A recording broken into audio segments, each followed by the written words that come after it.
বন্ধুরা, প্রকাশ হলো বাংলাদেশ বনাম নিউজিল্যান্ড 2021 সালের সিরিজের সময়সূচি। এই সিরিজে থাকছে 3টি ওডিআই ম্যাচ এবং 3টি টি-20 ম্যাচ। সবগুলো ম্যাচ খেলা হবে নিউজিল্যান্ডে, অর্থাৎ বাংলাদেশ সফর করবে নিউজিল্যান্ডে। তো বন্ধুরা, চলুন দেখে আসি কবে এই খেলাগুলো কোন স্টেডিয়ামে খেলা এবং বাংলাদেশ সময় কখন এই খেলাগুলো অনুষ্ঠিত হবে তার সময়সূচি দেখে আসি। Bangladesh tour of New Zealand 2021। বন্ধুরা, বাংলাদেশ বনাম নিউজিল্যান্ড 2021 সালের সিরিজের প্রথম যে ম্যাচটি অনুষ্ঠিত হবে সেই ম্যাচগুলো অনুষ্ঠিত হবে ওয়ানডে ম্যাচ। প্রথম যে ম্যাচ অনুষ্ঠিত হবে মার্চের 13 তারিখে, এই ম্যাচটি অনুষ্ঠিত হবে প্রথম ওয়ানডে ম্যাচ।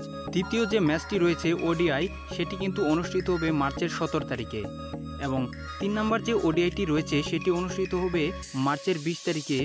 ওডিআই ম্যাচগুলো শেষ হয়ে গেলে তারপরে অনুষ্ঠিত হবে টি-20 ম্যাচ। টি-20 প্রথম যে টি-20 ম্যাচটি রয়েছে সেটি অনুষ্ঠিত হবে মার্চের 23 তারিখে এবং দ্বিতীয় যে টি-20 ম্যাচ অনুষ্ঠিত হবে সেটি হচ্ছে মার্চের 26 তারিখে এটি অনুষ্ঠিত হবে এবং সিরিজের যে লাস্ট ম্যাচ রয়েছে সেই লাস্ট ম্যাচ কিন্তু অনুষ্ঠিত হবে মার্চের 28 তারিখে। তো বন্ধুরা, এই ছিল বাংলাদেশ বনাম নিউজিল্যান্ড সিরিজের সময়সূচি।